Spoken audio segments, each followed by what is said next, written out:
ఒక్కటి గుర్తుంచుకోండి, లోకములో ఎవరన్నా మనం మునిగిపోతుంటే చూస్తుంటాడేమో, కానీ యేసుక్రీస్తు చూడటం. గద్దిస్తాడో తిడతాడో తెచ్చి కొడతాడో కానీ మునిగిపోతుంటే మాత్రమో చూడడు. ఒక ఎగ్జాంపుల్ ఎవరో తెలుసా? పేతురు. అంతసేపు నడుస్తా నీ మార్తి నడచాలయ్యా, నీ బాటలో నేను ఉండాలి, నీలా నన్ను నడిపించు అన్నాడు. నడిచింటున్నాడు. కొద్దిగా సేపు ఆ సముద్రం మీద అలా నడిచిన తర్వాత పక్కనకు చూస్తాడు, అలలు, గాలి. భయపడి ఉంటున్నాడు.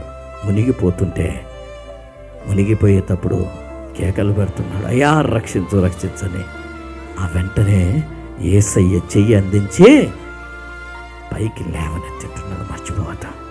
నాన్న కొట్టాలంటే పైకి లేవనిది తీసి ఇంటికి తీసుకొని పోయి శుభ్రం చేసి కొడతాడు, ఇస్తాడు నాన్న. ఆయన ఖచ్చితంగా ఎప్పుడు ఎక్కడ శిక్షించాలో గద్దించాలో తప్పకుండా నాన్న స్వభావంలో బిడ్డ పడిపోయి చెడిపోయి లేదా పాడవుతుంటే చూస్తూ ఉండడు. కానీ మునిగిపోతుంటే, ఇక ప్రాణాలు కోల్పోతుంటే చెయ్యి అందించే దాంట్లో మొదటి స్థానంలో ఎవరుంటారో తెలుసా?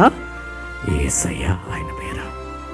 ఆ మునిగిపోయే స్థితిలో నుంచి నిన్ను బయటికి తేగలిగిన చూస్తూ ఉండడండి. నువ్వెంత కాదన్నా, ఎలాంటి వ్యక్తికి నీవు ఉన్నా కూడా నీ జీవితంలో నీవు మునిగిపోతుంటే నిన్ను ఎత్తి పట్టుకోవాలని ఇష్టపడేవాడే ఆయన.